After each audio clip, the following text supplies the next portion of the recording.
Submersible চুরি যাওয়ায় চরম জলকষ্টে ভুগছে হুগলির উত্তরপাড়া পুরসভার হিন্দমোটর কারখানার আবাসিক বাসিন্দারা। স্থানীয় সূত্রে খবর, ওই 50 জন আবাসিক পরিবারের পানীয় জলের জন্য একটি সাবমার্সিবল ছিল, কিন্তু কয়েকদিন আগেই সেটি চুরি হয়ে যাওয়ায় চরম সমস্যায় পড়তে হচ্ছে কারখানার আবাসিকদের। টানা 15 দিন জল ছাড়াই আছেন বলে দাবি আবাসিকদের। कोई ट्यूबवेल का बोर्ड दे रहा है, हम लोग का पैसा फंसा के कंपनी रखा है, ना पैसा दे रहा है ना पानी दे रहा है।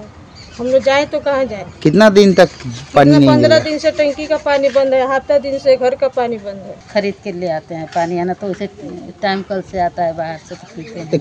करेंट नहीं है, पानी नहीं है, कैसे आप? करेंट तो चलिए नहीं आया है तो कोई बात नहीं, लेकिन ये जो पानी की दिक्कत हम लोग जो गुजर रहा है ना, क्या हम लोग क्या बताएं आपसे।